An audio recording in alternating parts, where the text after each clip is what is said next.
ব্যবসা বাণিজ্যের বিশ্লেষণ নিয়ে ডিবিসি নিউজের নিয়মিত আয়োজন ইসলামী ব্যাংক চালিখাতায় স্বাগত জানাচ্ছি। আপনাদের সাথে আছি আমি রিফাত আসনোভা। প্রতি বছর বন্যায় পরিবার নিয়ে বড় ধরনের আর্থিক ক্ষতির মুখোমুখি হন অনেক পরিবার। সে সাথে পানিতে ডুবে নষ্ট হয় ফসলি জমি। গেল বছরের স্মরণকালের ভয়াবহ বন্যার ক্ষতি পুষিয়ে ওঠার আগেই বছর না ঘুরতেই আবারও বন্যার কবলে ফেনী, নোয়াখালী সহ দেশের বিভিন্ন জেলা।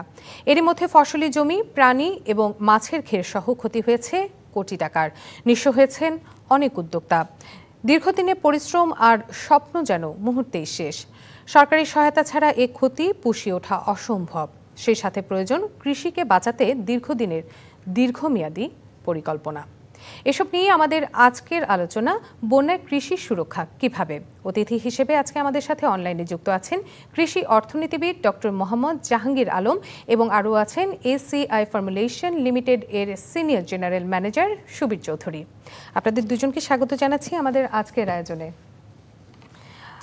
শুরুতেই আমি একটু যেতে চাই জনাব জাহাঙ্গীর আলম আপনার কাছে। বন্যায় আমরা দেখেছি বিভিন্ন জায়গায় কৃষির ব্যাপক ক্ষতি হয়েছে, যেমনটি আমি আসলে বলছিলাম।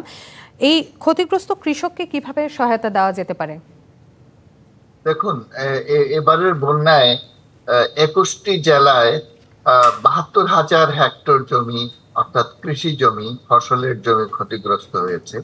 তো যদি আমরা সারা দেশের ফসলি জমির কথা চিন্তা করি, সেক্ষেত্রে হয়তো খুব বেশি না, এটা 1% অর্ধেকেরও কম। কিন্তু যাদের ক্ষতি হয়েছে তাদের ক্ষতি খুব বেশি, অর্থাৎ সরি, তাদেরকে আবার পুনর্বাসন করতে হবে। বিশেষ করে এখন যে ক্ষতিটা হয়েছে সেটা হলো আউশ ধান, যেটা স্ট্যান্ডিং ক্রপ। তারপরে আমন ধানের বীজতলা ক্ষতি হয়েছে কোথাও কোথাও, যেটা আগাম আমন ধান বুঝে দিয়েছে সেটারও ক্ষতি হয়েছে। তাছাড়া পাট, শাকসবজি, পাটের ক্ষতি হয়েছে ব্যাপক, শাকসবজি, ফল বাগান, তরমুজ ইত্যাদি তলিয়ে গেছে। তো এখন তাদেরকে আবার নতুন করে সুযোগ দিতে হবে যাতে করে তারা কৃষি জমি চাষাবাদ করতে পারে। বিশেষ করে আমন ধানের সময় আছে, আমন ধানের সুযোগটা গ্রহণ করতে হবে, এবং যেখানে আউশ ক্ষতিগ্রস্ত হয়েছে সেটা আর পুনর্বাসন করা সম্ভব না, এটাকে করতে হবে। আমন ধানের সুযোগ, আমন ধানের চাষাবাদের সুযোগটা তাদেরকে নিতে হবে।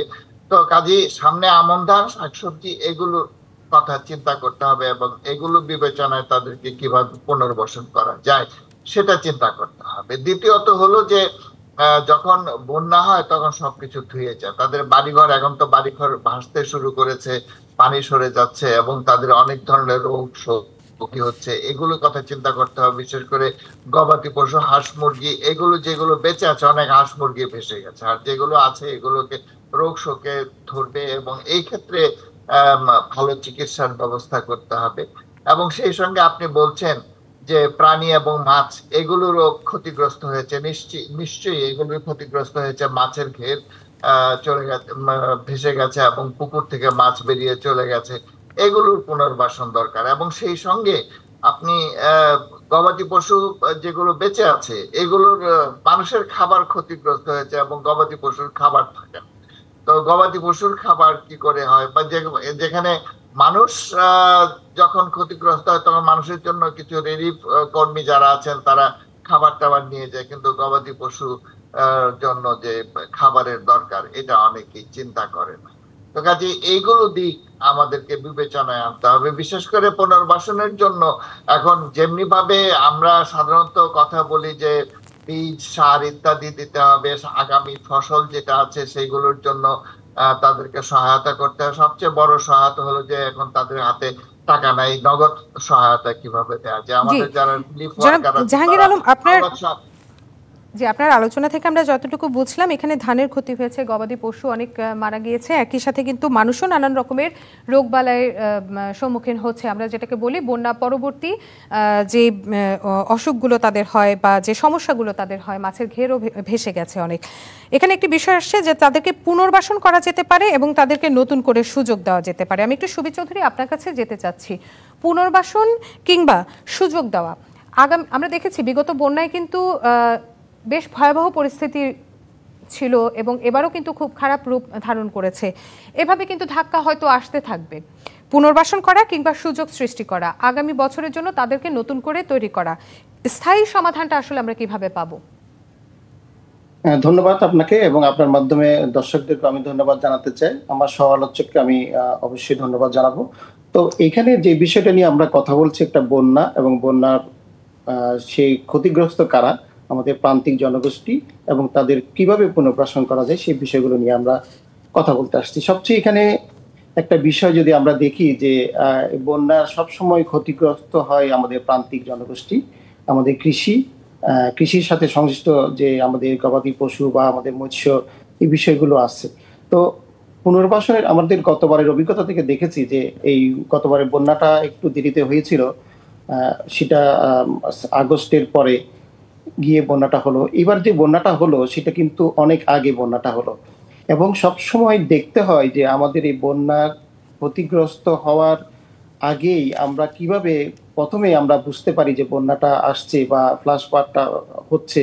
সেটার জন্য কিন্তু আমরা শুধু আমাদের নিজেদের দেশের বৃষ্টিপাত বা বন্যা এসবের উপরে নির্ভর করে না, যেহেতু আমরা একটা বদ্বীপ বিশিষ্ট একটা দেশের মধ্যে আছি, যে আমাদের পার্শ্ববর্তী দেশের অতিবৃষ্টির জন্য কিন্তু আমাদের বন্যাটা হয়। এখন আমাদের পুনর্বাসনের জন্য সবসময় যেটা চিন্তা করতে হয়, আমাদের 2-3টা পদ্ধতিকে মাথায় রাখতে হয়। একটা হচ্ছে স্বল্পমেয়াদী, কিভাবে আমরা আমাদের এই যে স্বল্পমেয়াদী এই কৃষিটাকে খুব দ্রুতভাবে আমরা পুনর্বাসনে নিয়ে আসতে পারি। যেমন আমাদের বীজতলার প্রচুর ক্ষতি হয়েছে এবার ওইসব অঞ্চলে, নোয়াখালী, ফেনী, লক্ষ্মীপুর, চাঁদপুর। আমন ধান করতে গিয়ে যে বীজতলাটা করতে হয়, আমাদের কৃষি তো নির্ভর করতে হয় প্রকৃতির উপরে, আমাদের কৃষি নির্ভর করতে হয় একটা সময়ের উপরে। তো এই সময়টা ছিল আমন ধানের বীজতলা তৈরির সময়, এবং আউশ ধানের কোনো কোনো জায়গায় যে পরিপক্কতা হয়েছিল তার ক্ষতিগ্রস্ত হয়েছে। তো এখন পুনর্বাসনের কথা যদি আসি, যে প্রাথমিক পুনর্বাসন হচ্ছে আমাদেরকে কৃষকদের কাছে যেতে হবে, তাদেরকে বীজ নিয়ে যেতে হবে, কারণ এখন বীজে যথেষ্ট দুর্ভিক্ষ দেখা যাচ্ছে। কারণ আমরা মনে করতেছি যে বীজ প্রত্যেকটা একটা সময় নিয়ে বীজগুলো বাজারে আসে, সেই বীজগুলো অলরেডি বিক্রি হয়ে গেছে। সেই বীজগুলো বিভিন্ন জায়গায় রোপণ মানে বীজতলা তৈরি করার জন্য করা হয়েছিল, সেই বীজতলাটা নষ্ট হলো। আবার নতুন করে আমাদেরকে বীজ সরবরাহ করতে হবে, এবং সেই বীজটা কিভাবে উঁচু জমিতে, পার্শ্ববর্তী যেসব জায়গায় উঁচু জমি আছে সেসব জায়গায় আমাদের বিস্তার করতে হবে। এবং শুধু ওইসব জেলা না, আমি মনে করি এখানে সংশ্লিষ্ট কৃষি অধিদপ্তর আঞ্চলিকভাবে পার্শ্ববর্তী জেলাগুলোতেও, যেসব জেলায় উঁচু জায়গা আছে সেসব জেলাগুলোতেও বিস্তার তৈরি করতে হবে, একটা বিষয়। 2 নম্বর হচ্ছে এখন আমাদেরকে একটু স্বল্প মেয়াদী চাষাবাদের দিকে যেতে হবে, যাতে আমরা আবার, কারণ আমরা অলরেডি কিছু সময় পার হয়ে গেছি, বীজতলার জন্য নষ্ট হয়ে গেল, সেই সময়টাকে পোষানোর জন্য এমন ভ্যারাইটিকে আমাদেরকে চিন্তা করতে হবে যে ভ্যারাইটিটা আমাদের আবার আমন ধানটা সঠিক সময় উঠতে পারে, আবার বোরো ধানের আমরা যেতে পারি। এছাড়াও তো আমরা পুনর্বাসনের চিন্তা করতে পারি মধ্যমেয়াদী, আমাদের অনেক চিন্তা ভাবনা করতে হবে। মধ্যমেয়াদী চিন্তা করার মধ্যে যে এই ধরনের ফ্লাড যখন হচ্ছে, বিগত বছরও দেখলাম, এই বছরও দেখলাম, ভবিষ্যতেও হবে না সেটা আমরা জানি না, হতেও পারে। তো সেজন্য কৃষকদেরকে আমাদের মধ্যমেয়াদী কিছু প্রশিক্ষণের ব্যবস্থা করতে হবে, ওদেরকে লোনের ব্যবস্থা এবং এখানে একটি বিষয় যদি বলি যে আমরা এই ধরনের খবরের জন্য আসলে এখনো উজানের দেশগুলোর উপর নির্ভর করে বসে থাকি। বন্যা আসবে কিনা তার বা কখন হবে তার যে পূর্ব সতর্কতা বা কৃষকদের মাঝে সেটার একটা আগাম জানান দেওয়া, সেই বিষয়টিও কিন্তু সঠিক সময়ে হয়তো আমরা পাই না। জনাব সুবীর চৌধুরী এবং ডক্টর মোহাম্মদ জাহাঙ্গীর, আমরা ছোট্ট একটি বিরতিতে যাচ্ছি, বিরতির পর আমরা আবারও ফিরে আসছি। বিরতি নিচ্ছি ব্যবসা বাণিজ্যের বিশ্লেষণ নিয়ে ডিবিসি নিউজের নিয়মিত আয়োজন ইসলামিক ব্যাংক টালি খাতায়, সঙ্গে থাকুন।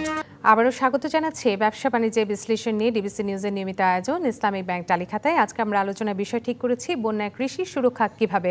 আলোচনা করতে আমাদের সঙ্গে আজকে 2 জন অতিথি যুক্ত আছেন। এই পর্যায়ে আমি একটু চলে যেতে চাই ডক্টর মোহাম্মদ জাহাঙ্গীর আলম, আপনার কাছে। আমরা আসলে কৃষকের বা আমরা যদি বলি যারা উদ্যোক্তা আছেন, যারা কৃষি থেকে শুরু করে বিভিন্ন এ ধরনের কাজের সাথে জড়িত আছেন, তাদের সহায়তার কথা বলছিলাম, বন্যায় তারা যে ক্ষতিগ্রস্তগুলো হচ্ছেন সে বিষয়টা নিয়ে।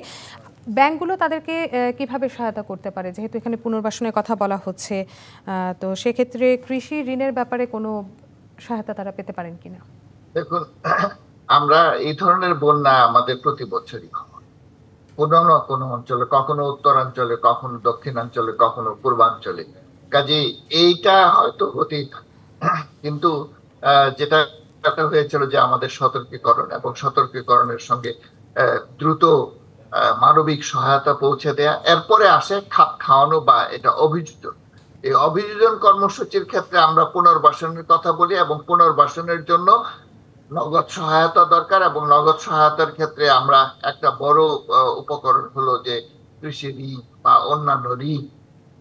তো এই ক্ষেত্রে আমরা এই বছর কি দেখেছি, কৃষি ঋণ আমাদের যতটুকু টার্গেট ছিল তার চাইতে কম আমাদের বিতরণ হয়েছে, এবং অনেক বছর কৃষি ঋণের উপর যথেষ্ট গুরুত্ব দেওয়া হয় না। কিন্তু বিশেষ করে এই বন্যার সময় এবং যখন এই ক্ষয়ক্ষতি হয়, তখন ফসলের ক্ষয়ক্ষতি হয়, তখন কিভাবে সহজে কৃষকদের কাছে পৌঁছে দেওয়া যায়, ঋণটা পৌঁছে দেওয়া যায়, এটা শুধু সরকারি যে ব্যাংকগুলো আছে সেগুলো না, বেসরকারি ব্যাংক যেগুলো আছে সেগুলোর উপর বাংলাদেশ ব্যাংক থেকে একটা শর্ত আরোপ করে দেয়া যে সবাইকেই এই ক্ষেত্রে অংশগ্রহণ করতে হবে, এবং 5 থেকে 7% ঋণ, কৃষি ঋণ এখন এই বন্যার সময় যাতে করে কৃষকের কাছে পৌঁছে দেওয়া যায় সেটার ব্যবস্থা। এখন যদি অনুমান করা হয় যে ক্ষতিগ্রস্ত কৃষকরা আমাদের কাছে ব্যাংক আমি বসে আছে আমার কাছে আসবে, তাহলে এটা ঋণ বিতরণ করাও হয়তো হবে না। কাজে আমাদের কৃষকের কাছে যেতে হবে। আর প্রান্তিক চাষি যারা, তারা খুব বেশি ক্ষতিগ্রস্ত, তাদেরকে ঋণ না দিলে, তাদেরকে পুনর্বাসনের সহায়তা না দিলে, বিশেষ করে নগদ সহায়তা না দিলে তারা দাঁড়াতে পারে না, পুনর্বাসন কাজে এগিয়ে যেতে পারে না। কিন্তু একই সঙ্গে বড় কৃষক যারা, তারা হলো সারপ্লাস ফার্মার, এবং সারপ্লাস যদি তারা ক্রিয়েট করতে না পারে তাহলে আমাদের শহরে খাবার আসবে। কাজে আমাদের বড় কৃষক যারা আছে, মাঝারি কৃষক যারা আছে, এরকম বন্যায় সবাই ক্ষতিগ্রস্ত হয়, এবং সবাই জন্যই আসলে সহায়তা করা দরকার। এবং সেই ক্ষেত্রে কৃষি ঋণ প্রদান করা এটা একটা বড় ব্যবস্থাপনার একটা বড় অংশ। এবং এর সঙ্গে সঙ্গে যেটা আগে আমরা বলেছি যে বীজ, সার ইত্যাদি পৌঁছে দেয়া, এবং সেই সঙ্গে যে একটা নগদ সহায়তা কিভাবে পৌঁছে দেয়া। হঠাৎ করে যখন বন্যা হয় তখন তাদের কিছু হাতে টাকা থাকে না, এমন অবস্থা নগদ সহায়তা, বিশেষ করে প্রান্তিক এবং ছোট কৃষক যারা আছে তাদেরকে কিভাবে নগদ সহায়তা পৌঁছে দেয়া যায়। আমাদের যারা বিভিন্ন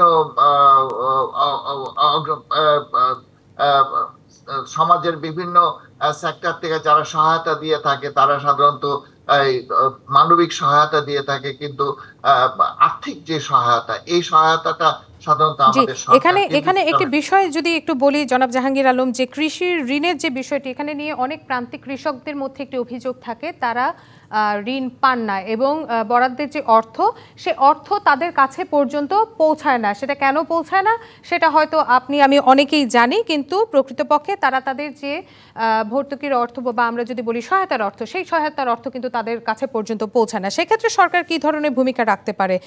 কৃষিকে কি তাহলে সরকার এড়িয়ে যাচ্ছে? সরকার কি গুরুত্ব দিচ্ছে না কৃষিকে? যদিও আমরা কৃষি প্রধান বাংলাদেশ, আমরা জানি যে এরই মধ্যে অনেক প্রান্তিক কৃষক যারা তাদের নিজেদের এই তকমা ছেড়ে দিয়ে তারা শহরমুখী হচ্ছেন এবং বিভিন্ন রকমের কাজে তারা লিপ্ত হচ্ছেন, তাই আমাদের উৎপাদনও কিন্তু অনেকটা কমে যাচ্ছে।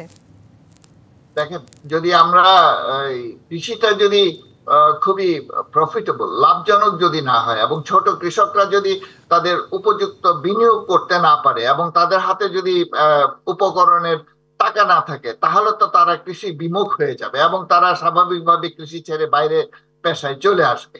তো এই ক্ষেত্রে আমাদেরকে যেটা সরকারি সহায়তা যেটা আছে সেটার উপরই সবচেয়ে বেশি গুরুত্ব দিতে হয়, কারণ সরকারের দায়বদ্ধতা আছে আমাদের কৃষক, প্রান্তিক চাষি যারা আছে তাদেরকে বাঁচিয়ে রাখা এবং তাদেরকে উৎপাদনে ধরে রাখার দায়বদ্ধতা সরকারেরই বেশি। কাজেই এই ক্ষেত্রে তাদেরকে কিভাবে সহায়তা দেওয়া যায়, বিশেষ করে ঋণ সহায়তা, এটা তো সরকারের ব্যাংক আছে, সরকারের পরিচালনায় অনেক সরকারি এই সহায়তা নিশ্চিতের কথা আমরা বলছি, কিন্তু জনাব সুবি চৌধুরী, আপনার কাছে একটু ছোট্ট করে জানতে চাচ্ছি, যারা কর্পোরেট গ্রুপগুলো রয়েছে তারাও কিন্তু ক্ষতিগ্রস্তদের ক্রেডিটে কিংবা ভর্তুকি মূল্যে বীজ কিংবা কীটনাশক, আমরা জানি যে কৃষি পণ্যের দাম যেগুলোকে আমরা কাঁচামাল বলি অনেক বেশি, তারাও কিন্তু সহায়তায় এগিয়ে আসতে পারেন। আপনার কি মত? নিশ্চয়ই আপনি যেটা বলেছেন নিশ্চয়ই এটা করা উচিত, এবং প্রত্যেকটা কর্পোরেট সেক্টর, আমি মনে করি যারা কৃষি উপকরণ নিয়ে কাজ করেন প্রত্যেকেই, আমি বিগত বন্যাতেও দেখেছি এবং আগের বন্যাগুলোতেও দেখেছি, প্রত্যেকে এইটাতে আগে আসে, আরো বেশি করে আগে আসতে হবে, কারণ আমাদের কৃষি না বাঁচলে আমরা বাঁচতে পারবো না। কারণ কৃষির সাথে আমাদের কৃষির সাথে যে আমাদের মৎস্য বা পশুপালন সবকিছু তো জড়িত।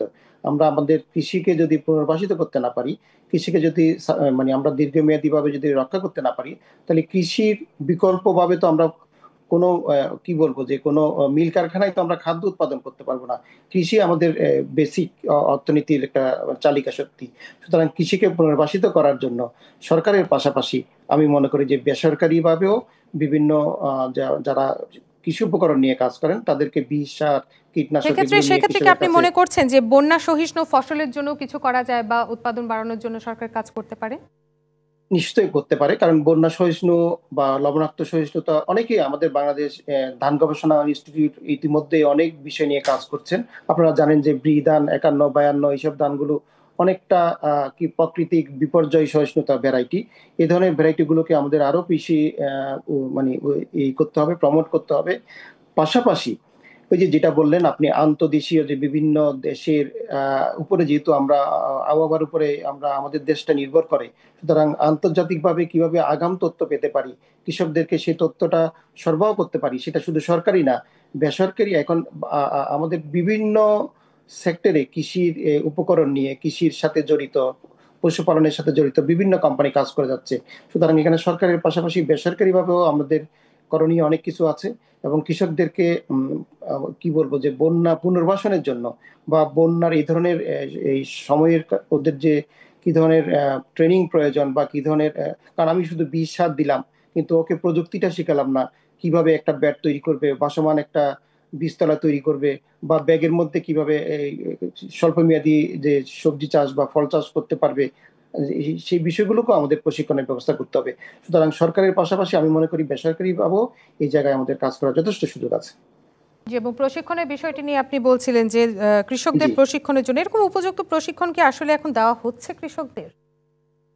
দেওয়া হচ্ছে না সেটা বলা যাবে না, দেওয়া হচ্ছে। কিন্তু আমাদেরকে এই যে বিগত বন্যাগুলো নিয়ে আমরা যখন দেখছি, তখন কিন্তু শুধু আমরা পুনর্বাসনের কথাটাই বলি, অর্থনৈতিক হোক বা এই যে কৃষি উপকরণ হোক, কিন্তু পাশাপাশি তাদেরকে যে এই স্বল্পমেয়াদী যে রিকভারি প্ল্যান, একটা বন্যা হলে পরে কিভাবে রিকভার করতে পারবে তার ফসলকে, তার গবাদি পশুকে, তার মৎস্য খামারকে, সেই বিষয়টাকে আমাদের আসলে ট্রেনিং এর পরিকল্পনার মধ্যে নিয়ে আসতে হবে। জি, অর্থাৎ নাইলে কিন্তু ওই যে কেবলমাত্র বন্যার পরে ক্ষতি পুষিয়ে ওঠার জন্য পুনর্বাসন নয়, বন্যার আগে সতর্কীকরণ এবং সেই সাথে আমাদের এই বিষয়গুলো ভাবতে হবে। আপনাদের দুজনকেই অসংখ্য ধন্যবাদ জানাচ্ছি এতক্ষণ সাথে থাকার জন্য।